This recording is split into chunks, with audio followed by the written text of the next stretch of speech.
Bonjour à tous, aujourd'hui on va travailler dans le chapitre sur les enchaînements d'opérations et on va à la règle numéro 2 sur les calculs, dans quel sens on va les faire.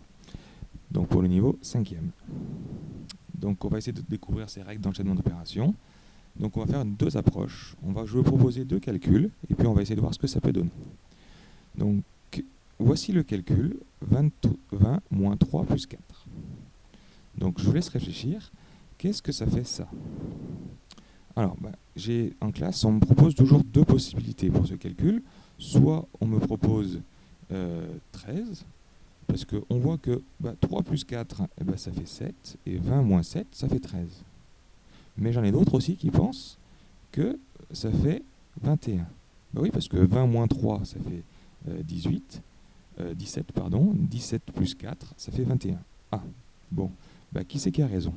Donc pour les départager, en général, je leur fais sortir la calculatrice, je leur fais taper le calcul suivant, et ils voient que ça fait 21. Donc en fait, 21 est la bonne réponse, 13 n'est pas bonne. Alors pourquoi ? Eh bien, c'est simple. Donc il semblerait que les calculs doivent être faits de la gauche vers la droite, et pas commencer par 3 plus 4. Bon, ok. Alors un deuxième calcul, même approche, cette fois avec des multiplications et des divisions. Alors j'en ai qui pensent toujours que ça fait 12, parce qu'ils ont fait 30 divisé par 5, ça fait 6, et 6 fois 2, 12. Mais il y en a qui pensent aussi que ça fait 3, parce qu'ils ont fait 5 fois 2, 10, et 30 divisé par 10, dans le tas de 10, qu'est-ce qui fait 30 ? 3. Donc pareil, pour les départager, je refais sortir la calculatrice, et ça fait 12. Donc 12 est la bonne réponse, et pas 3. Et bien en effet, comme tout à l'heure, les calculs, à un ordre, on doit respecter l'ordre, on doit les faire de la gauche vers la droite. Voilà la règle en fait numéro 2, il faudra bien comprendre. Donc on va la citer.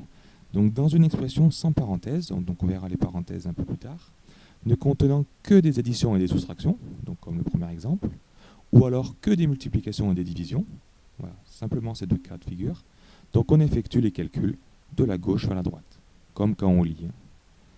Donc on va faire quelques exemples, on va en faire deux. Donc une expression que j'appelle grand A égale, donc 15 plus 7 moins 9 plus 3. Donc ici, il faut qu'on fasse les calculs de la gauche vers la droite. Donc on va utiliser des petites accolades pour bien respecter les priorités. Donc on va commencer par faire 15 plus 7, il n'y a pas le choix. Donc ça fait 22. Et ensuite, il suffit de recopier ce qui n'a pas été utilisé.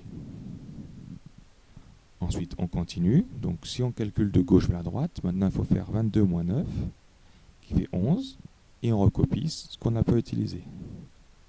Et enfin 11 plus 3, qui fait 14. Donc voilà une rédaction qui est assez rigoureuse et qui nous permet de ne pas faire d'erreur. Un autre calcul avec que des multiplications et des divisions. Donc ici, on a que des multiplications et des divisions. Donc pareil, on calcule de la gauche à la droite. Donc on commence par faire 4 fois 8, qui fait 32. Et on recopie tout ce qui n'a pas été utilisé. Donc divisé par 2 fois 3. Ensuite, je fais le calcul le plus à gauche. 32 divisé par 2, qui fait 16. Et on recopie le fois 3. Et ensuite, 16 fois 3, bon, ça fait 48. Donc voilà, si on n'a que des additions et des soustractions, comme dans l'exemple à gauche, ou que des multiplications et des divisions, à droite, donc on effectue les calculs toujours dans le même sens, de la gauche vers la droite.